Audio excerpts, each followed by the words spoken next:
Wish you all a happy day, children. So let us come back to studies again. Children, we were doing the drainage chapter. I would like to say again, though this drainage chapter is not there, that is, the theory portion is not there in your syllabus of half yearly exam, but there are some terms which you must know because we will be using these terms later on when we study geography both in class 9 and in class 10. So I am trying to explain these points which are, or terms you can say, which are related to this chapter, and they are very important because your concept of the subject must be clear related to such terms. Now here, children, in my previous video you have seen that I have given introductory lecture on the different important rivers of our country. I have mainly covered the rivers which are there in your syllabus. Now children, you will be surprised to know that though Ganga river is the longest river of India, the Brahmaputra river has more water than the Ganga river. Ganga is longest, but Brahmaputra carries more volume of water than Ganga river. Similarly, children, in the world, Nile is the longest river, but the Amazon river is the largest river. That is, it carries more volume of water than the Nile river, and it also forms a very huge delta. That is, the Amazon basin forms, the Amazon river forms a huge delta, and the Amazon basin has a huge number of tributaries as well as distributaries.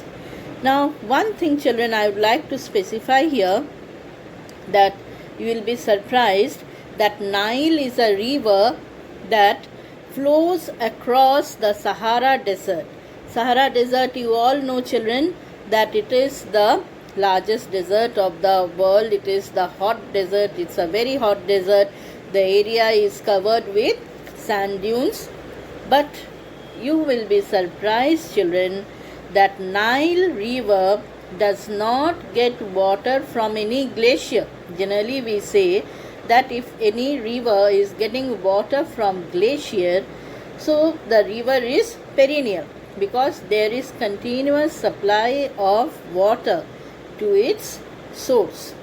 So source is the origin point. So from the origin point there is continuous supply of water because the glaciers continuously melt and provide water. But Nile river does not have its source in any glacier, but it maintains its course throughout the year.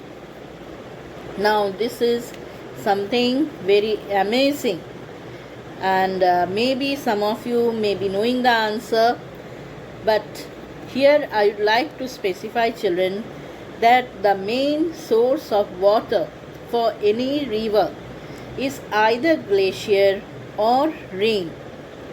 These are the two sources that provide water to any river. Now this Nile river, it does not start from any glacier. So glacier does not provide any kind of water to it. So the other source of water is rain. Now this Nile river, it originates from the equatorial region, and the equatorial region gives water or provides water to it, feeds water to it daily, because the equatorial region receives rainfall daily in the afternoon. So this daily rain in the equatorial region continues to feed water to the Nile river. So even though the Nile river flows over the desert area, over the hot Sahara desert area, but it does not dry up over the Sahara desert, and in the dry season, because the source of the river is continuously getting water supply.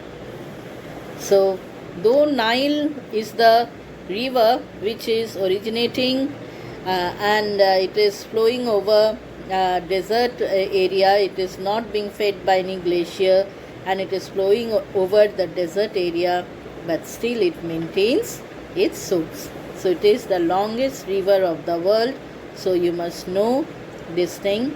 And Amazon is the largest river of the world. Now let us come to some terms that you will come across in this chapter. So after I complete doing the terms, I will come to map work of the chapter.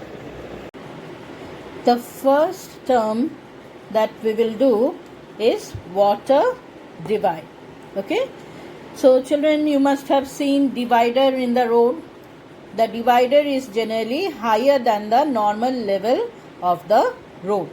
So a water divide, because it's a divide, it will be a high ground. The high ground can be anything. It can be a high hill, it can be a high plateau, or it can be a high mountain. Now one thing is very much known to you all children, that the river cannot flow backward or upward because of gravity. It has to flow down the slope. It cannot climb up the slope. So any river that is coming down this slope will continue to come down this slope. It is not going to climb up. And the other river which is flowing down this slope will continue to flow down this slope. It is not going to climb up and join another river. So children, any presence of any high ground between any two river system, like here I have drawn the Ganga river system. You can see the Ganga river system. River system I had pointed out before also. A river along with its tributaries, distributaries form a river system. So suppose the Ganga river is coming down along with its tributaries. Now none of the tributaries or the river Ganga will climb backward and join the Indus river.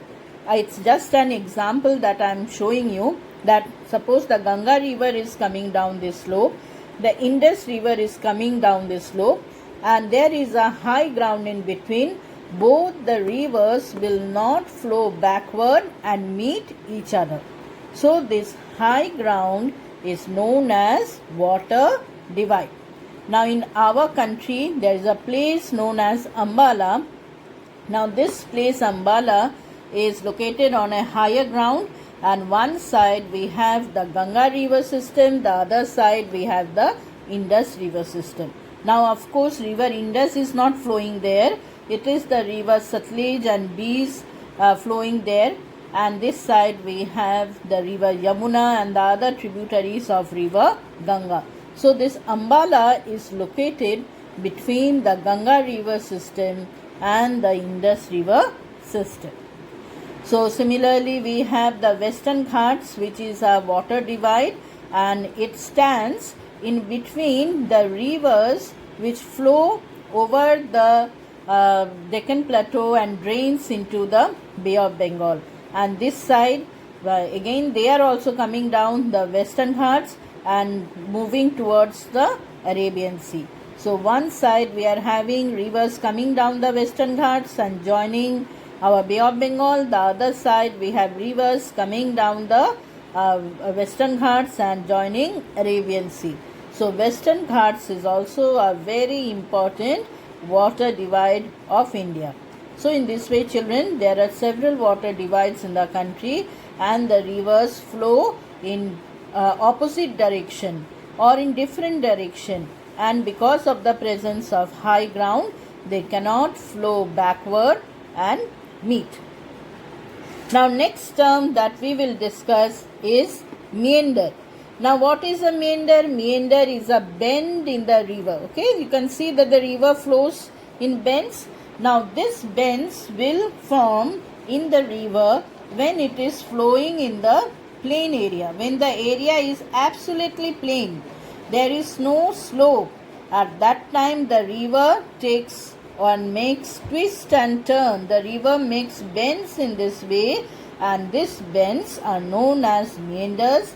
Meanders are always formed in the second and the third part of a river course. River course is the entire length of the river, and here children, the river deposits the silt and sediments. Here you can see at every bend the river deposits the silt and sediments. So meanders are the bends in the course of a river.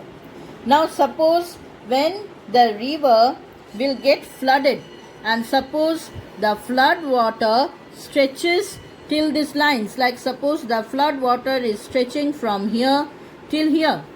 Now this portion which gets the deposit of the sediments during flood or due to flood, so this portion becomes very fertile, and then this portion is known as flood plain. The flood plain is the area that gets flooded by the water of the river during heavy rain or during flood. So our entire northern Bihar is now flooded, so it is in the flood plain. So the water of the river is spreading to this much length. It can spread more also. So the distance to which the water of the river spreads and causes flood is known as the flood plain. So now children, you have learned what is water divide, you know what is a meander, you know what is a flood plain. So now let us know what is a oxbow lake. Children, now let us study how oxbow lake is formed. You will come across this term in your book.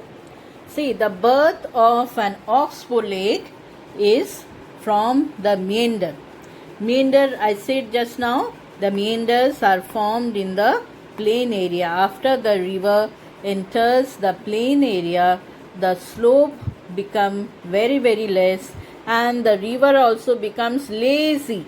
So it makes bend and flows in this way. So this portion of the river is making bends, and so it is the main water portion, and this portion of the river has deposited silt. So the silt is deposited here and the river is flowing in this way. Now this is a typical scenario before the coming of the flood. In the plain areas, flood is a very common occurrence, frequent occurrence during heavy rainfall. Our North Bihar suffers from flood every year. Our northeastern region also suffers from flood every time. So this river has formed bends. There is deposition of silt and sediments. Now when the flood occurs, suddenly the volume of river increases because the water in the river increases, and now that water has to flow at a very great speed. Now when the water is flowing at a great speed, it will not cover this bends. It will not cover this bend. I had said that this river becomes lazy because it is flowing down a land which is having almost no slope. But here the river becomes very fast. It is no longer lazy. It is like running, and the river is flowing fast because there is too much of water in the river. The volume of water in the river has increased to a great extent. So it will no longer continue to make bends in this way. The river will directly flow straight. It will try to follow a shorter course. In order to cover the area, it will discard these bends. It will not flow through this bend, the river will now start flowing through a very, very shorter course. So this is a condition which occurs during flood, not before flood, but during flood the river will try to follow a shorter course. It will try to follow a straighter course. Okay. Now after the flood gets over, when the flood is over and the water starts receding, that is, the water of the river starts becoming less. When the water is becoming less, at that time what will happen? Now the river cannot flow backward. So what it will do? It will, after flood, it will continue this straighter course. It will continue to flow in this straighter course which it has carved out during flood. And the bends that were there, the bends that were formed previously, that is the bend that was formed when the river was flowing through a meander, that will get cut out, because here there is deposition of silt. Once the water has started drying up or receding, so what will happen? The silt will again come out. The silts will again re-emerge. Now this area which generally comes under water also when it is flooded, during flood what happens? The area, this area where there is silt, that area also comes under water. So when this area also comes under water, it will deposit silt again. So what will happen? After the flood water recedes, after the water level goes down, then the silt in this area, the silt that has deposited in this area will again re-emerge. That means it will again come out. And these bends, which were the original meanders, they will get cut off from the main river. The main river will now follow a straighter course, and these bends of the meanders, which are now cut off from the main river, they will form small lakes just beside the main river, and they are termed as Oxbow Lake. So now this is the new course of the river, and these lakes are termed as Oxbow Lakes. These deposits of silt are freshly deposited, and this freshly deposited silt make the land very fertile, and these deposits of silt now separates the main river from the Oxbow Lake. And this is the new course of the river. You will find, children, all those rivers which suffer from flooding, they are known to shift their course, and this is the way that the original river was flowing in this way. Then after flood it started flowing by a shorter and straighter course, covering or bringing all these areas under water. And then after that, when the flood water gets over, the river now is flowing straight, and the original meanders have got cut off from the main river, and this area of silt deposit becomes very fertile, and these cutoffs are known as Oxbow Lakes. So these Oxbow Lakes are a common feature in the plain areas which suffer from flooding. Like our Kosi River is known for recurrent floods and shifting of the river course. Similarly, previously, Damodar River was also noted for frequent floods, and they are generally known as the sorrows of that particular river because they bring lot of miseries to the people. So meanders and Oxbow Lakes are a part of the rivers in the middle course and the lower course. Another term which you will come across, children, is gorge. I think you have also come across this term in your previous chapter, that is chapter number 2. Now the term gorge refers to a very deep and narrow V-shaped valley. It's a deep, narrow V-shaped valley occupied by a river. So whenever a river is flowing between the mountains, it carries out a lot of erosional work. It does a lot of erosional work, so, and it removes the material. And if the area is made up of soft sedimentary rocks, especially the Himalayas, which is made up of soft sedimentary rock, so they are very easy to cut deep down and remove the material. So when a river is flowing and it is removing the material, it is down cutting. So see children, I have drawn this arrow. It is cutting deep and deep. It is cutting down. So due to this down cutting, the valley of the river, we say this as a river valley because a valley is between two hills or mountains. So the river valley that is formed is very deep, and it is of V shape, and it is occupied by a river. So a deep narrow V shaped valley occupied by a river is known as gorge.